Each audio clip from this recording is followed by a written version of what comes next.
Timothy, a sprightly 12-year-old boy with a penchant for getting himself into curious jams, now found himself in the tightest pickle of them all: house arrest.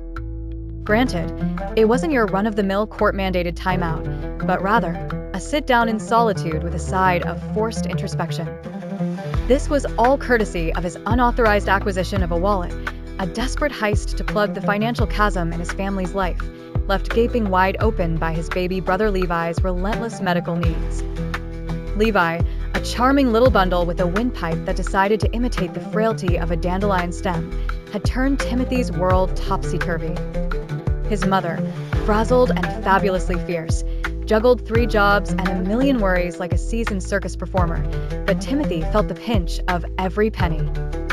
So, naturally, he decided to lend an underhanded hand. So, here we find young Tim, sentenced not to a juvenile den of iniquity, but to the confines of his modest abode, with a few strict guidelines as his companions. His day-to-day now involved cha-cha-nji with chastity, complying with probation officer Jose's checklist, consulting with therapist Mrs. B in mind excavations, and committing to cathartic journaling. As days dripped by like ketchup reluctant to leave the bottle, Timothy wrestled with the handcuffs of his heart more than those on his house arrest. His father, MIA in more ways than just physically, left him dealing with a gaping hole of abandonment not easily plastered over. His mother wore the triple crowns of breadwinner, caregiver, and personal saint, often eclipsed by exhaustion. Cue Timothy's mental cape swoosh, protector of Levi, presumed savoir of siblings.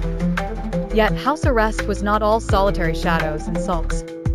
Timothy had a motley crew of co-conspirators in his unwelcome odyssey.